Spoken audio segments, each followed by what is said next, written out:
You know who it is, the horror flick, dig a ditch, pull a switch, Big Mitch. And I'm kicking in doors with 03 O's. And I'm bringing 28s, 101s because we Vegas sons. It's the Meadowlands. And you in the Meadows, man. The desert. And you already know where I'm going with this, right? Yeah, you do. So brace yourself.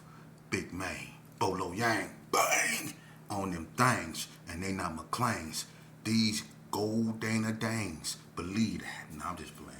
Welcome to Vegas Chronicles with your man, Big Mitch, the horror flick from Super 6. And today, like any other day, we go kick actual factuals. You know, let me address something, okay? I don't know who this cat is, and I really don't care. You know, you're supposed to be from Cali, I guess, because you say Cali run Vegas. You keep, we not gonna turn my platform into no that crap. No. We're not gonna state bang and all that old bull crap. I'm too old for that, man. And this is not what this is for. But let me correct you. Y'all ain't never ran Vegas. Not at all. And I'm not gonna disrespect California because it's a lot of good brothers up out there. And there's a lot of brothers out there that I know when they come to Vegas, they don't have nothing but the utmost respect and they don't look down on nobody. It's some real cats up out of Cali. Just like California cats know it's some real cats up out of Las Vegas. And with that, it's a respect thing, man. But as far as you saying that y'all run stuff like that, see, that's that ego that get, that start trouble and, bad things happen from that, man. Because, ain't nobody gonna let nobody run nothing in their own state, man, when it come to, that. And it's foolishness all together. But I'm gonna keep it real with you, brother. Y'all ain't California ain't never ran nothing out here in Vegas, and even in the institutional systems, they don't run nothing. Never, never have. They strongest institutional, I guess you could say, organization was Golden Circle. Wasn't no CCO, Blue Notes, or nothing like that. If it was just certain members, but they were not a whole. The strongest organization California ever produced in the state of Nevada was Golden Circle, and they're no longer around. And they was basically an elite. They had to form, and they leader Big Dan from Queen Street. He got his head got opened wide open. His head got opened up on the stage in NNCC, by the Gerson. So, when it comes to that, nah. Now, Reno is another thing. Yes, y'all have taken over Reno, but you never taken over Vegas. And, to that person, I'm going to tell you something. You always, to you, I'm talking to you. I'm not talking to everybody in California. I'm talking to you. The only thing you running is you running from them Serenos. That's why you coming out here trying to act tough, because they didn't ran you out your neighborhood out there. You see? And if you notice out here, it's not like that. You see? So we gonna leave that alone. But I want to tell a story about people like you, because I can take anything you say and I'm gonna turn it into a story, because I'm gonna show these youngsters, I'm gonna expose all this madness. I'm gonna show these youngsters something. Youngsters, check this out. People like this individual that say we run Vegas and stuff like that. You got individuals that got that chip on their shoulders that think they run something, right? I'm gonna tell y'all a story about a friend of mine. He had a chip on his shoulder too. His name was Crazy Joe. All right. I met Crazy Joe in Indian Springs, Southern Desert Correctional Center, and this is back in the early '90s. And Crazy Joe was this tall, buff dude. This back when people wore Jerry curls. He was very dark skinned, real buff. And I think he was from Broadway. And he wasn't your like typical California guy, because mostly all the California guys, especially the Crips, they stuck together. The Bloods, they was up under UBN or Bloodline or whatever, but they connected mostly with the Vegas Bloods. They was just B-dogs. But the Cali Crips, they separate themselves, and they had a Cali car, 213 at that time it was called, I guess. But Crazy Joe wasn't really a part of that. Crazy Joe was the type of Cali boy that felt that if you wasn't from Broadway, you wasn't his homeboy. That's how he felt. And it's a lot of 6-0s that I ran into that felt the same way. If you wasn't rolling neighborhood, they wasn't messing with you. You know what I mean? They didn't care where you was from. If it was all about 6-0 or neighborhood with them. They was with the rolling car or the neighborhood car. They didn't care about nothing else. And that's one thing that separated the '60s from a lot of Cali boys, because they roll with, like, in Vegas, the rolling '60s ride with the rolling '50s. You see, and a lot of times when stuff happen, if you're not messing with the '60s, they not in it. It's all about rolling with them. But see, Crazy Joe had that type of mentality. It was all about Broadway, and he used to tell me every day, "She, man, I'm from Broadway. You know what I'm saying? Man, I ain't with none of that." You know, he was the type of individual that, that if you weren't from his hood, you wasn't his homie. That's how he was. But me and him developed a cool relationship. You know, I used to always sit on this window and stuff and talk to him. He had a girl that was in the Navy, and he was just trying to get home to her. But Crazy Joe had this chip on his shoulder. And I remember one day, I got into it with a Cali boy. He stayed in Unit 5, and I got into it with a Cali boy, and it was behind some drugs. He was taking his time trying paying me back, and I didn't like that. You know what I mean? And every time he went to the coffee shop to get what he was supposed to get, it was NFF. That means non-sufficient funds. Everybody know what that NSF mean when they put it on your coffee shop slip. That NFF, non-sufficient funds. We say it stands for Negro Stop Fronting. But anyway, at NFF, I got mad. You know what I'm saying? So I went upside his head. You know what I'm saying? And it was about to go down. So Crazy Joe asked me what was happening, because he seen, it was about to go, Cali versus Vegas. And he was like, "Man, what's happening?" I told him what's happening. And what dude did, and Cali Joe, Crazy Joe being who he was, Crazy Joe went over there and straight knocked the dude out. Straight up. And was like, asked the Cali boys what they wanted to do. He was a big old dude.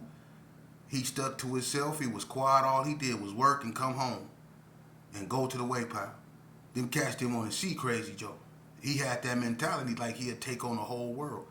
And I was like, dang, you know what I'm saying? I wasn't expecting that, not even from him. But I was always like, man, that dude, he's something else. He kind of reminded me of myself. You know what I mean? But anyway, Crazy Joe, he got out. His girl, he said he was gonna get with his girl, and they was gonna move out of state and all this stuff, and he was gonna be happy. Well, she got stationed over there in Texas, and Crazy Joe went out there with her, and I guess they went out to a club. This is the information I got, because I kept up with him when he got out, and they went to a club, and I guess somebody at that club was being disrespectful toward Crazy Joe's girlfriend. And the dude that was being disrespectful was a somebody out there. I guess he had a bunch of money or whatever.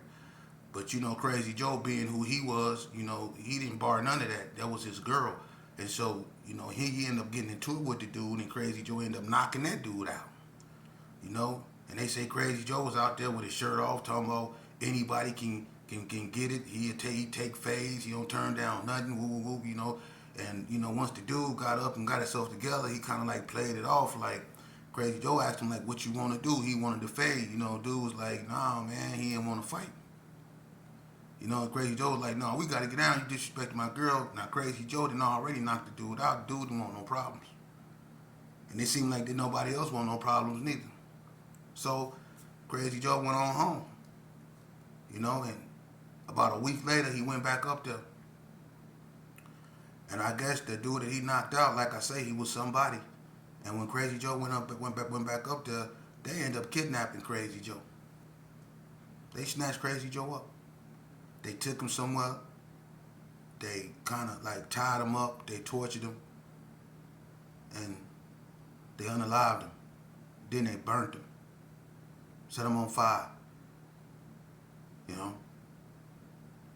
And when that got back to me, man, that broke my heart. But it goes to show that when you got that chip on your shoulder, and you think just because you from out, somewhere where you had it hard, and just go down out there, probably more than you go down out there, that don't mean that people are weak, man. And that's that chip, that fearlessness, that I don't give a F mentality is what got Crazy Joe unalive.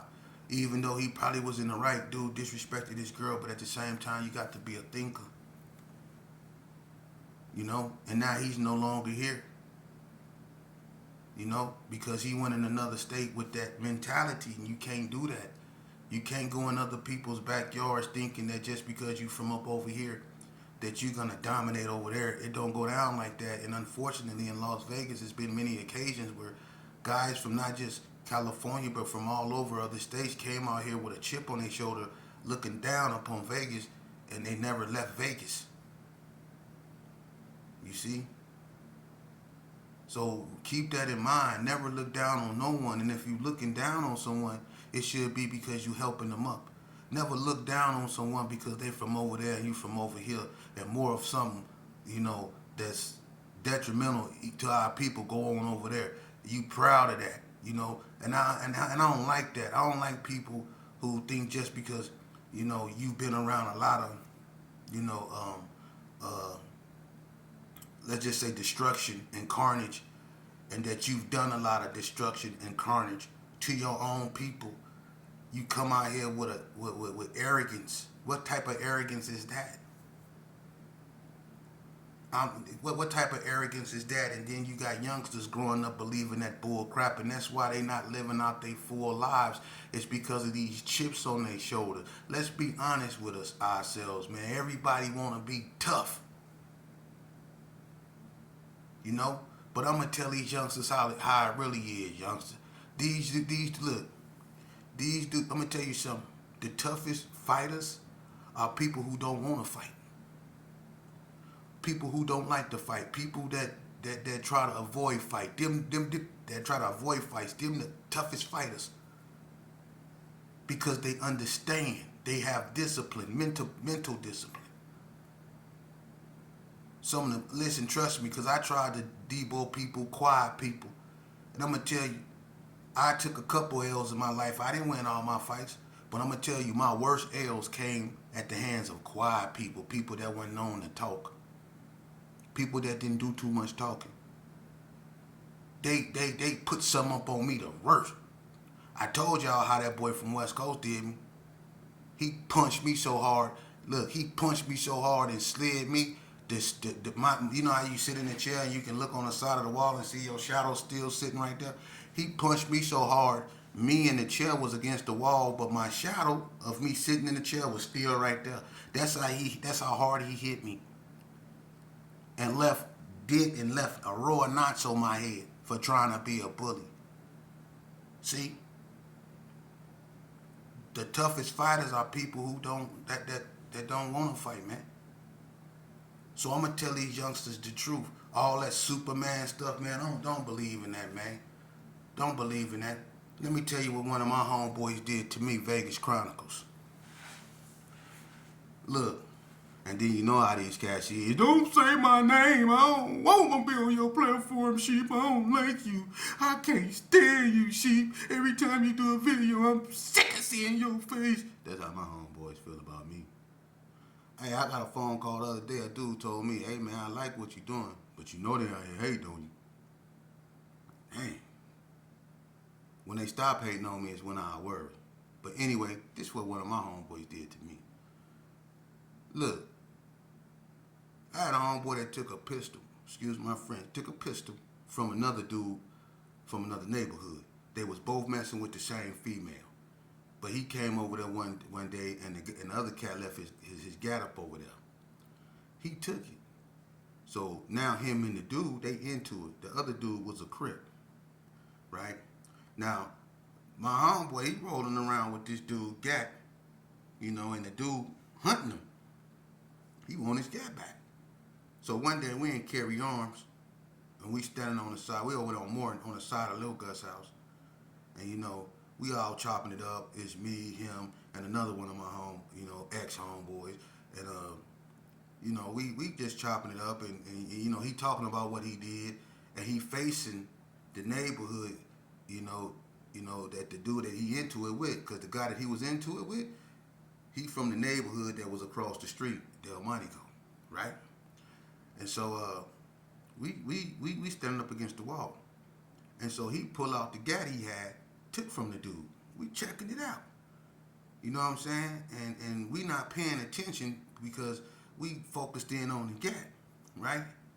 So the cat that he took this guy from really was hunting this dude. You know, so when he seen us gathered by that wall, you know, huddled looking at, you know, this guy, he drove up across the street right there on Martin Luther King, got out of his car, and started running up the street, blowing.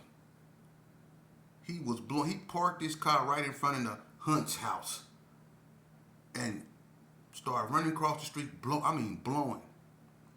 He living his best life. I ain't gonna put him out there like that. You know what I'm saying? But he living his best life. But he was blowing. And if anybody that was out there, they know about this story.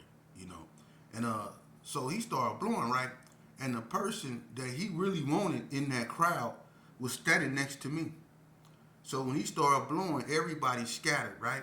Let me tell you what the person that he was really aiming at did. When he was blowing, I tried to run this way and he tried to run that way, so we bumped into each other. And when we bumped into each other, he grabbed me. I swear to God, he grabbed me, my own homeboy. He grabbed me by my shirt. And when dude was blowing on us, he pulled me down and pushed me in front of him. I swear to God. And I don't know if it was a reaction.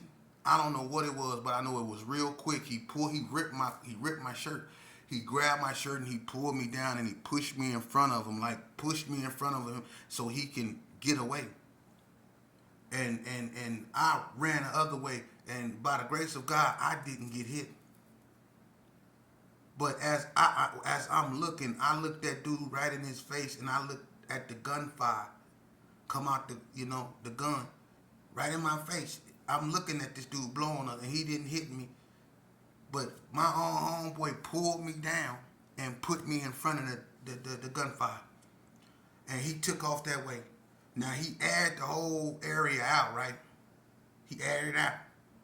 When we come back around, the dude that my homeboy that pulled me down, he got hit right here in his neck. He had a gash opened up in his neck. For real, a big gash was opened up in his neck. It went through his shirt and everything. He had a big old gash in his neck. You know what I mean?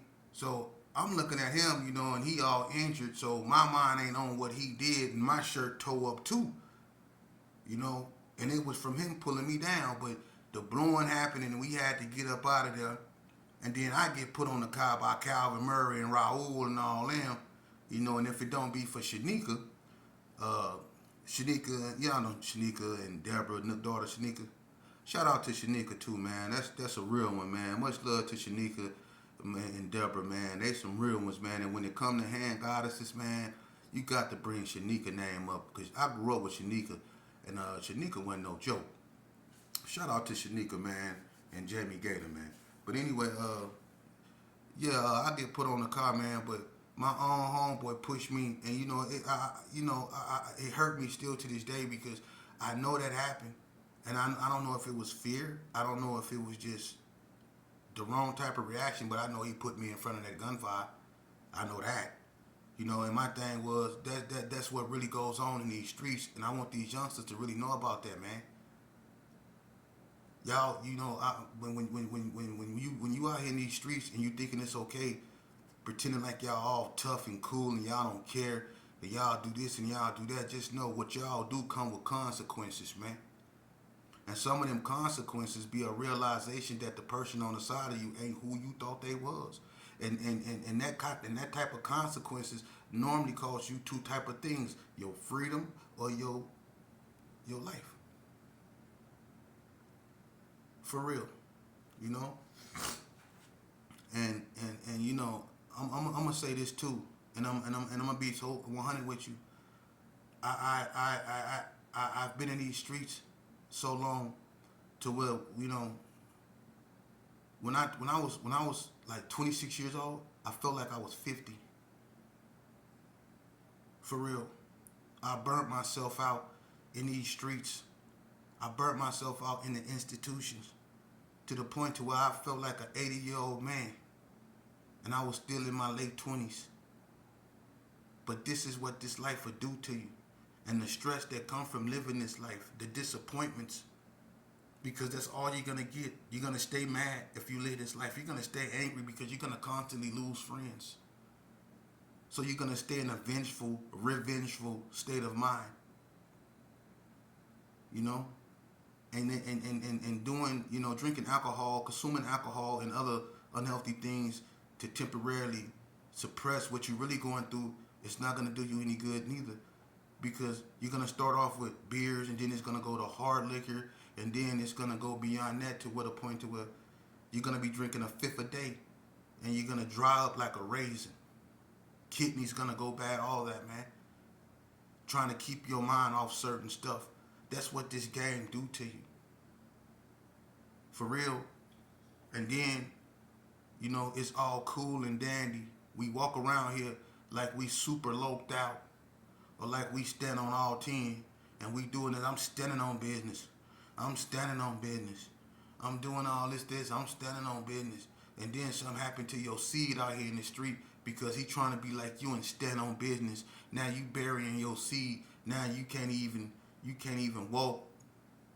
You can't even walk or think straight. And it's dudes that done bury their sons that know I ain't lying, man. Because it ain't supposed to be this way. It ain't supposed to be this way. Mothers and fathers shouldn't be burying their children. It's supposed to be the other way around. When I bring you these videos, I bring you reality. What went on over here in these streets of Vegas, it was sad. Everybody got a story. When I start bringing people on, I'm getting it up. But like I said, I don't have no help, so it's slow. You people just have to bear with me. But I want as many people that's willing to come on here and want to tell a story to tell a story so someone can get something positive out of it. We not glorifying nothing, because ain't nothing glorious about incarceration. Ain't nothing glorious about losing your rights. Ain't nothing glorious about being on parole forever. Ain't nothing glorious about, the mental stress that this is that this causes you. Ain't nothing glorious about going to funeral after funeral. Ain't nothing glorious about that. And people quick to say, man, these youngsters ain't gonna listen, man. You just wasting your words. That's cold-blooded. Because if our ancestors felt that same way, we'd still be stuck in the same condition that they was. They didn't have that. They didn't have that attitude. They had a wanting for change. See, notice how I said wanting. They had a yearning for change, liberation, to be treated like humans. See, they had that. They wanted that. And they fought for that until they got that. We have to want change. We have to have that yearning. And we don't. We don't have it. We want somebody else to do it for us. We want to kick back and we want to blame everybody for our problems. We think that's cool when youngsters is out here doing the unthinkable. We don't pick up common sense. We pick up our phones and we film them. That's what we do. And when people point that out to you, you get mad and you drown them out. You don't want to hear it, which only give credence to the term the truth hurts. When they tell you that the biggest enemy of our people is our people. What do you think black women are going to the range for? Who do you think they really scared of? Huh? Think about it. They live around you. They see what you do. They see how you have no regard for human life. And we proud of that. We think that's gangsta. When in reality, it's subhuman. It's beneath your nature. And you need to hear that. You need to know the truth. Ain't no such thing as no gangster. Ain't no such thing as no loped out nothing. There's no such thing. That's just a false sense of self-esteem. That's a false image. Something that you use to replace the real void in your life. The real insecurities. That void that you have. That insecurity you have. You try to fill it with this false concept of, I'm a gangster. Oh, I'm hard.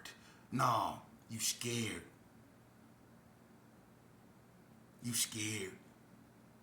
You just a scared little kid, man. You know why? Because you need a crowd to validate you.